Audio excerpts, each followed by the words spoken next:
Welcome back to the channel, everybody. Today I'm going to be giving you my first impressions and review of Tiny Tina's Wonderlands. For those of you who are unaware, I was given the amazing opportunity by Gearbox and 2K to test out Tiny Tina's Wonderlands and play this kind of pre-made demo to give you guys my thoughts on it, also share some feedback, and hopefully make the game better before launch. At the time of recording this video, I've sunk around 15 to 16 hours into the pre-made demo that they gave us to play, and I think it's important to highlight when I say demo, because this review is only from what I was given to play. It was an early build which was very much work in progress, so just bear in mind that the things I say in this video might change by launch and also aren't probably final at all. But I did just want to give my opinion on what I played because it is important to map out the fundamentals. So grab some popcorn, sit down, relax, because I'm going to go in depth here. We're going to be completely honest. We're not going to hold anything back. We're not going to pull any punches. Although I am still going to be very fair and give them the benefit of the doubt on things that are obviously going to change by launch, like little maybe stutters or maybe the odd crash here and there, because again, it's an early build and these things do happen. But with that being said, let me give you guys my elevator pitch on Tiny Tina's Wonderlands, because I've played so much of it and I can safely say that whether you are a Borderlands fan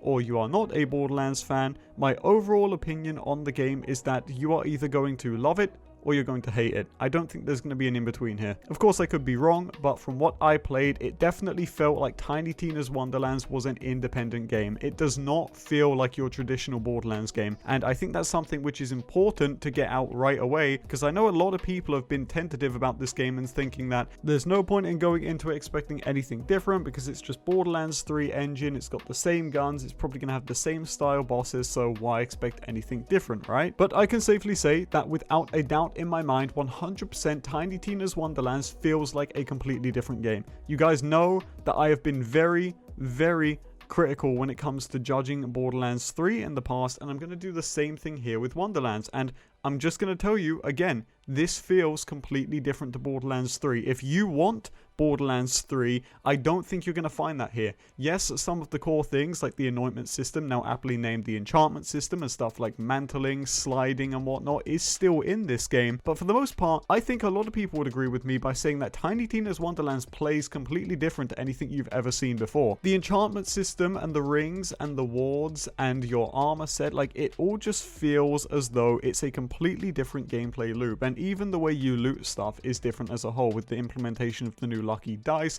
or these hidden puzzles around maps, or sometimes even the new crystals that you smash to get cosmetics, which by the way I felt dropped a little too much in my experience. When I was playing, I was getting a cosmetic every few enemies. I don't know if that was a bug, but if it is not a bug, it needs changing, because there is one thing I hate, and that is getting cosmetic after cosmetic after cosmetic in my endgame loop. And let's briefly touch on endgame, because while I didn't get my hands on any endgame, there were some elements of it which sneaked in quite early for me. First of all was the anointment system, now again named the enchantment system, which made an appearance at level 15. I got a pop-up telling me that I could now get enchantments, and they did start dropping on weapons. Now unfortunately, in the demo build that I was playing, whenever you leave, they delete your character so that you can't just hit max level and get a crazy advantage over everybody, which is a good thing by the way, because you know my stance on early access, I'm not the biggest fan of it. But for this reason, I wasn't able to hit the level cap, whatever it may be, and see how these anointments scaled and see if they are just as bad or good depending on your stance as they were in Borderlands 3. There were a lot of damage based anointments which I am not a fan of, and I know a lot of other people were not a fan of, and the anointments I found didn't seem like they were very conditional at all. It was just like on cast or action skill end, just the typical stuff,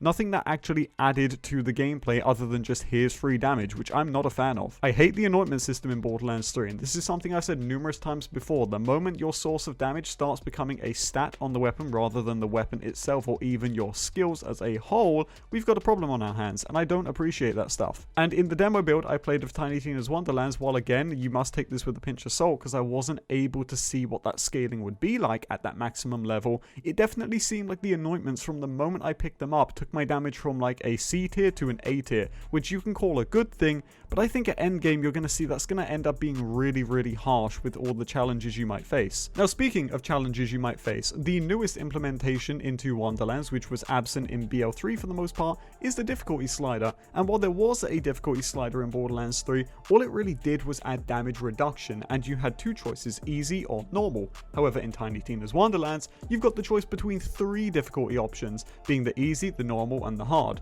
Now, they do have their own names, but I, for the life of me, can't remember them, so I do apologize. But I'm happy to report that all of them feel like they are significantly different to each other. There is a lot of great difficulty options here, and all of them are instanced, so you don't have to worry about being in a co-op lobby and dragging everyone to the hardest difficulty with you if you don't want it. If you want the game to be harder for you, you can do that. And for those of you who said that Redux was hard when we released it, oh boy, are you in for a surprise. Because I can safely say that the hardest difficulty was very, very hard, and I'm pretty sure that if you're watching this video, I've also got a video up of a mission on the hardest difficulty. Now, I did not notice any better loot odds or anything when I turned the difficulty up, but I don't think you need to. I think if you put that in, you might drive home this narrative that you have to be playing at the best of the best to get the best of the best. And while that's not entirely a bad thing, games like Destiny highlight this well with their raid system, I don't think it's needed in Borderlands, and I think that might take away from the fun elements that it usually has. The mission design is absolutely flawless though, and I will say that I think I'm going to have a blast playing through the story, although perhaps not without the addition of a dialogue skip, which is still absent in Wonderlands. The side missions are an absolute blast, and considering a game like Dying Light 2, which I played and absolutely hated for their somewhat false advertising of branching decisions in quest lines,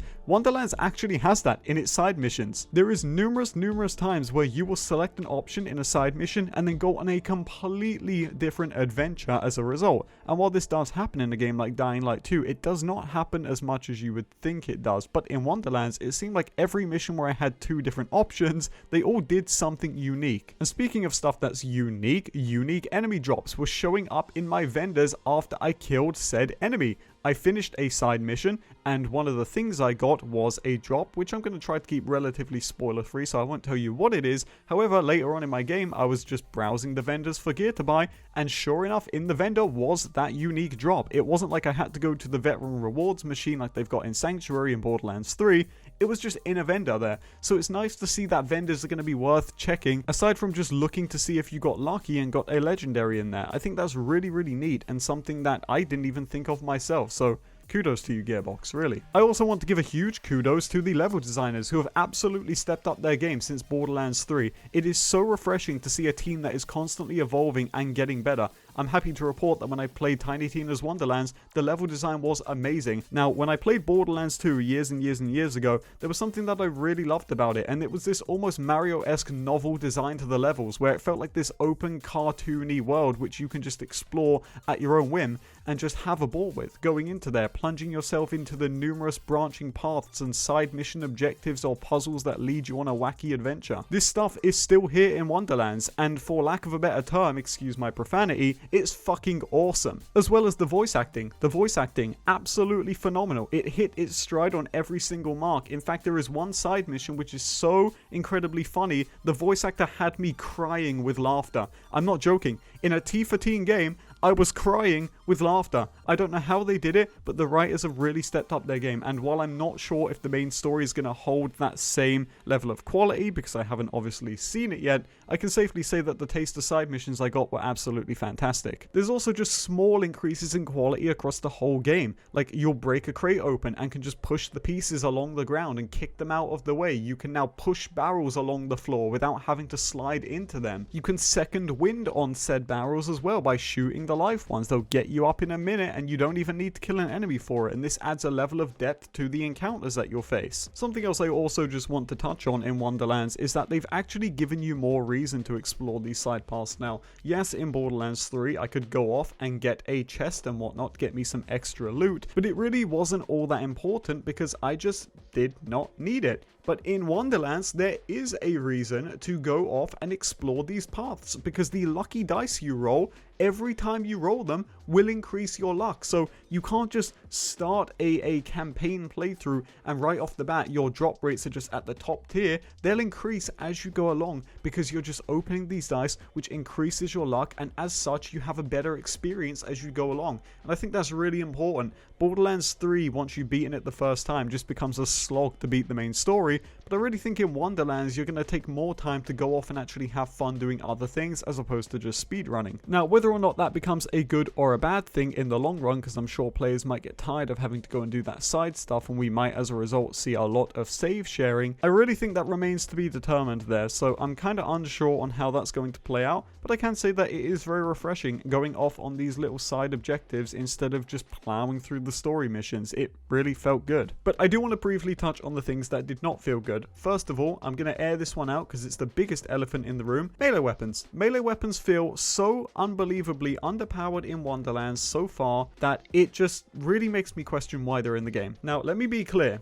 I'm sure at endgame there is a ton of different builds and a ton of combinations you can do to make your melee weapons feel stronger, and I can definitely say that in my experience I was able to replicate such an effect. But I have to say that at the start of the game at least, or where they dropped me in, which was around level 10, I just did not feel the need to use a melee weapon, and I'm not gonna lie, it's kind of annoying and it's kind of frustrating. I just don't see the whole idea of adding these things into the game and then not having them be on par with guns. I don't get that. Like, you can keep guns as the main focus if you want, but I don't think having melee weapons on the same level takes away from that. All you're doing is just increasing diversity in builds and in playstyles, which I don't think is a bad thing. And I gotta be completely honest with you guys, when I looked at the trailers, it seemed as though there was a reason for their decision there, and it was that melee weapons would widely be used to proc different interactions and whatnot. But I still just don't get why we would restrict players to only having to do that. And I will just make this also clear, in my gameplay, I didn't use my melee weapons for that. I widely used them to score combinations on enemies and help me kill things, but they just didn't help. And as a matter of fact, I just ended up not caring every time I saw a melee weapon drop, and it got to the point where by the end of the short playthrough